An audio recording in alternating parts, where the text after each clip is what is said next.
Nuestro próximo panelista enfocará la penetración castrista en Ecuador. Él se graduó en leyes en la Universidad Católica de Guayaquil y en esa misma universidad se graduó en Ciencias Sociales y Políticas. Abogado defensor de la democracia y los derechos humanos. Director asociado del Instituto Interamericano por la Democracia. Durante 20 años presidió la Fundación Ecuatoriana de Derecho Ambiental. Excónsul general de Ecuador. Tenemos el placer de presentarle al ex líder de la diplomacia ecuatoriana, Marcel Ferró.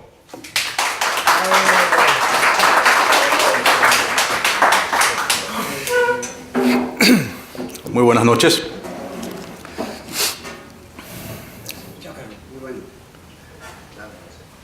Bueno, mi agradecimiento al Instituto de la Memoria Histórica Cubana por esta invitación.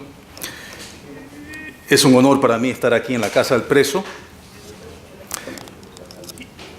Y principalmente es un honor estar aquí flanqueado por estos mártires de la libertad cubana y por ende mártires de la libertad universal.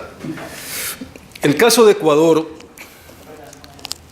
por las razones que vamos a mencionar aquí brevemente, posiblemente sea paradigmático para comprender un poquito más la influencia o la metástasis o la ocupación cubana castrista en las Américas en el siglo XXI.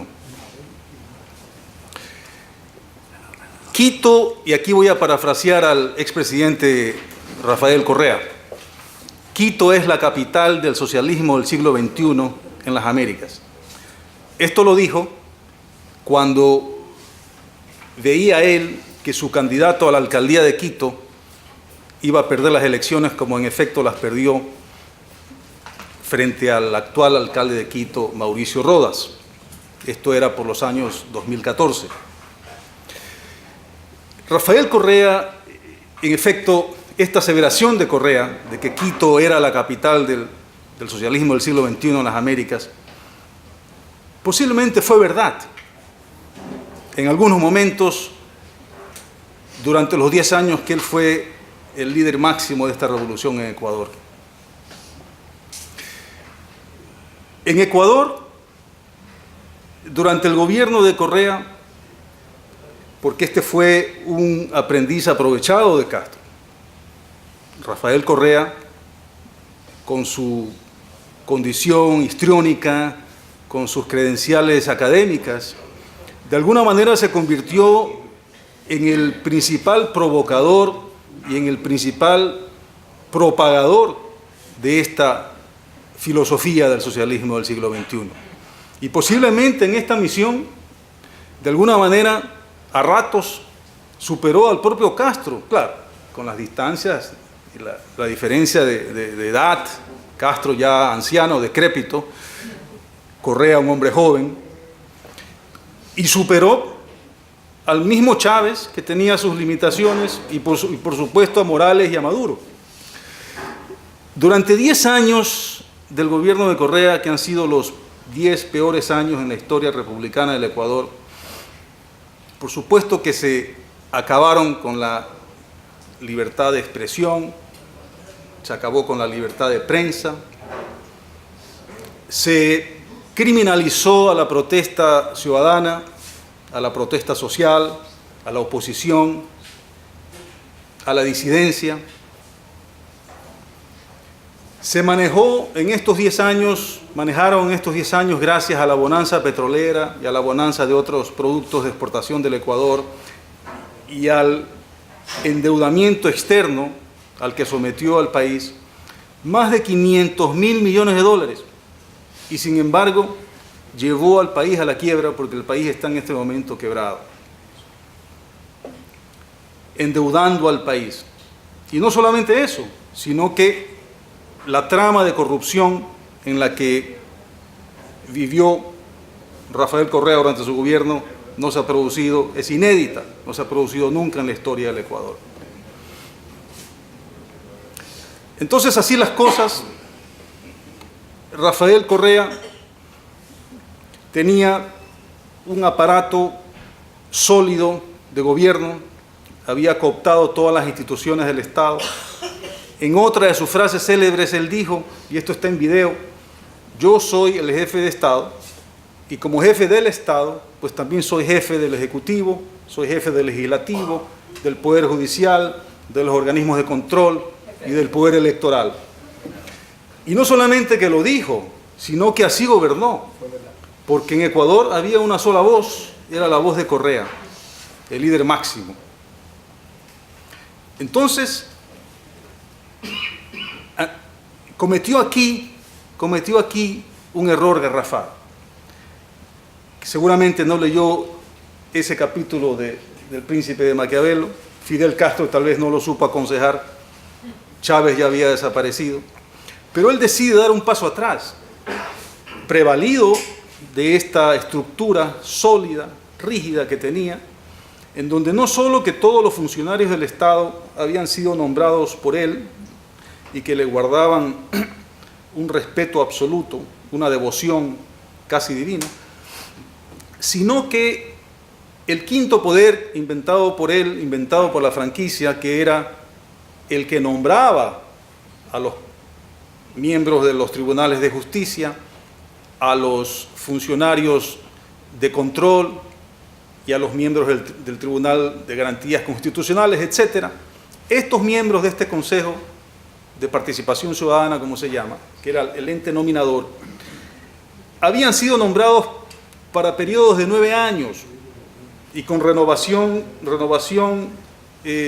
escalonada, periódica, de tal suerte que Correa podía dar un paso atrás, irse de vacaciones a España o a Bélgica o a cualquier isla que él hubiera deseado. Y dejaba no solamente un gobierno propio, sino que dejaba además al ente nominador para un periodo de por lo menos 8 años con toda seguridad.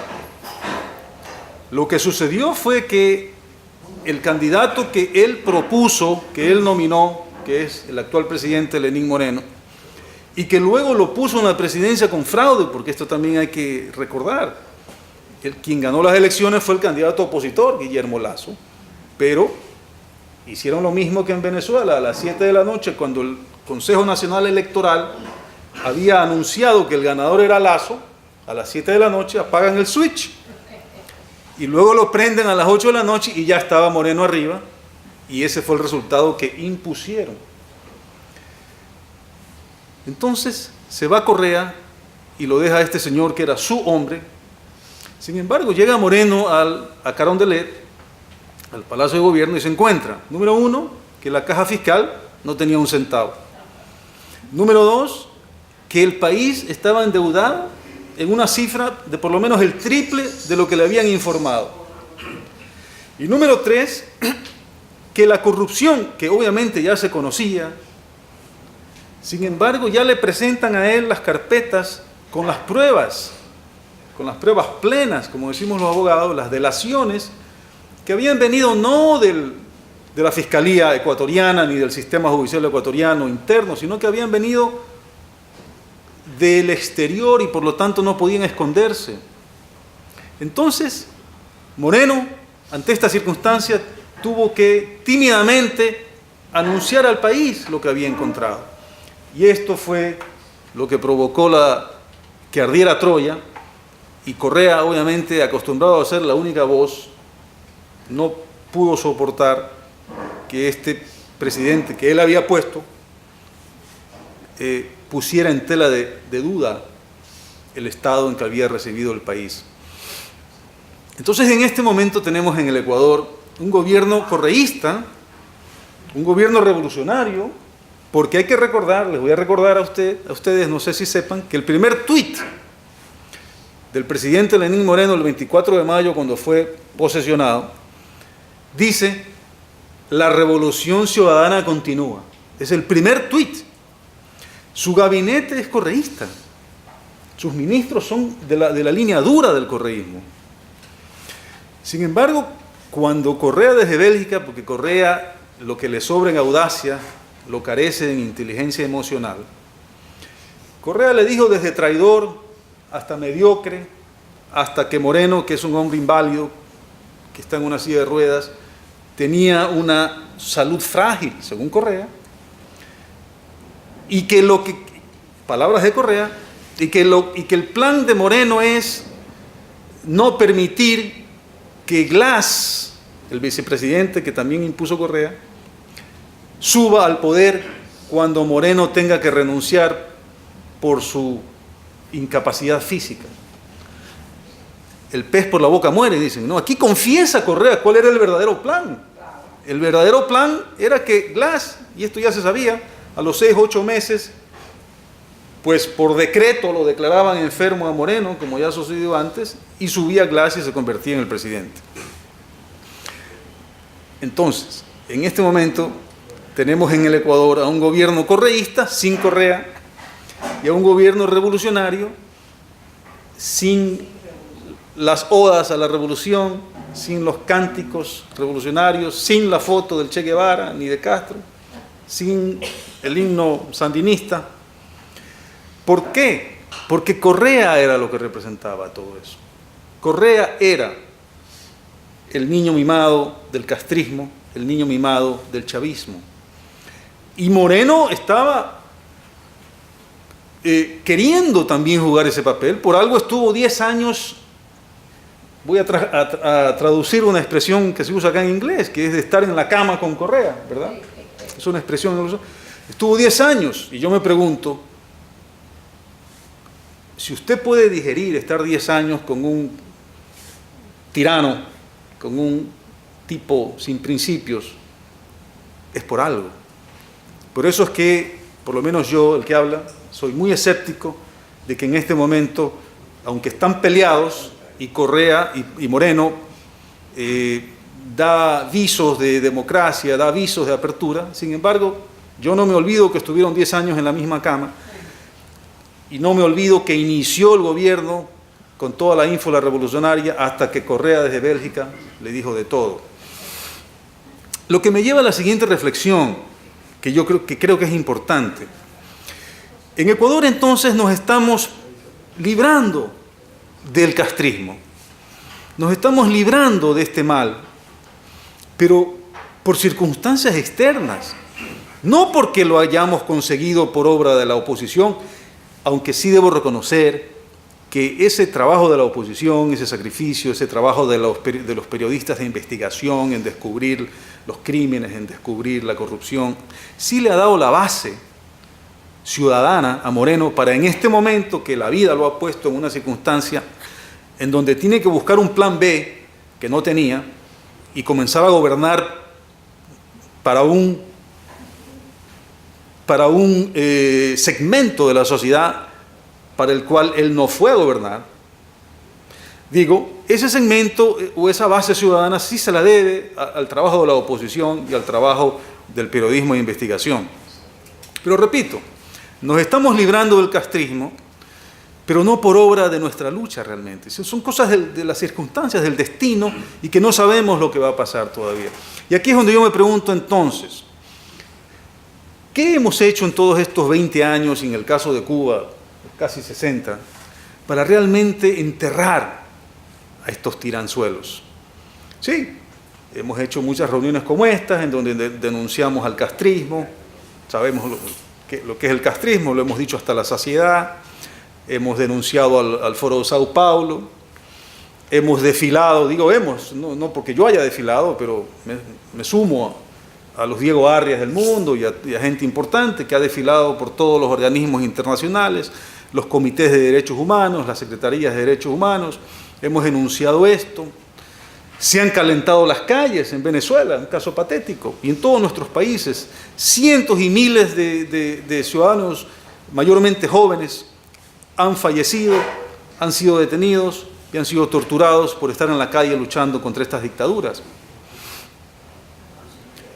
Por último, tenemos a Almagro. Alguien mencionó aquí esta noche al secretario de la Organización de Estados Americanos, que se ha puesto la camiseta vino tinto. Sí, debemos agradecerle. Qué diferencia con Insulza. Y Almagro realmente que no solamente que ha dado discursos, sino que ha presentado informes en derecho. Ya creo que va por el 4º informe en donde él ha probado que en Venezuela existe una dictadura, etc. Pero lamentablemente aquí debo yo decir, Pedro era el que mencionaba a Almagro, que realmente, y nuestro director Carlos Sánchez ya le puso nombre y apellido al trabajo de Almagro, ha dicho que es la doctrina, que existe en este momento la doctrina Almagro. Y yo coincido, y estoy a favor de la doctrina Almagro. Sin embargo, la doctrina Almagro carece de dientes, no tiene poder coercitivo. Entonces, no vamos a llegar a nada. Yo propongo, yo creo que tenemos que ser creativos. Debemos proponerle a nuestros pueblos qué es lo que queremos, es decir, qué tipo de gobierno es el que queremos, porque no solamente es luchar en contra de una dictadura, sino que proponerle a los jóvenes especialmente el tipo de gobierno que queremos. Y ahí es donde inmediatamente comenzamos a correr nosotros a ponernos a la izquierda o a la derecha, porque así nos han enseñado a actuar políticamente. Y yo creo que ese es un error, porque ni Castro ni Pinochet, ni izquierda ni derecha, lo que necesitamos es gobierno responsable. Y en el gobierno responsable está implícita la democracia, porque en la democracia no existe funcionarios sin responsabilidad. Yo creo que por ese tema, y no voy a hablar más de esto es motivo de otros foros, pero por ese camino debemos empezar una lucha por presentarle a nuestros jóvenes qué es lo que realmente queremos de nuestra sociedad, qué tipo de gobierno es el que realmente queremos. Por otro lado, yo quiero, para terminar, también resaltar que en este momento existen en la Argentina un ex vicepresidente y un ex ministro de gran calado, los dos, que eran agentes y miembros del kirchnerismo, están presos. En Ecuador, en este momento existe un vicepresidente en funciones, todavía en funciones, ganando sueldo y con personal de seguridad, en la cárcel, un ministro de Estado y varios ministros de Estado que han huido porque ya tienen boleta de detención internacional. Pero de nuevo, esto no solo debemos a estos trabajos de la Corte Penal Internacional, ni del Tratado de Palermo, ni de la OEA, sino que se lo debemos al trabajo de los sistemas de justicia que han seguido la ruta del dinero en algún país del mundo, en el caso de Argentina, este juez, en el caso de Brasil, el juez Moro, y en el caso de los Estados Unidos también. Aquí se han producido muchas actuaciones judiciales y muchas delaciones que son las que han permitido que estos dos personajes por lo pronto estén ya en la cárcel y que muchos de ellos estén ya preocupados porque les va a llegar su turno. Yo personalmente creo que Cristina Kirchner y Rafael Correa muy pronto van a tener una orden internacional de detención y muy pronto, no importa dónde se escondan, también van a estar tras las rejas.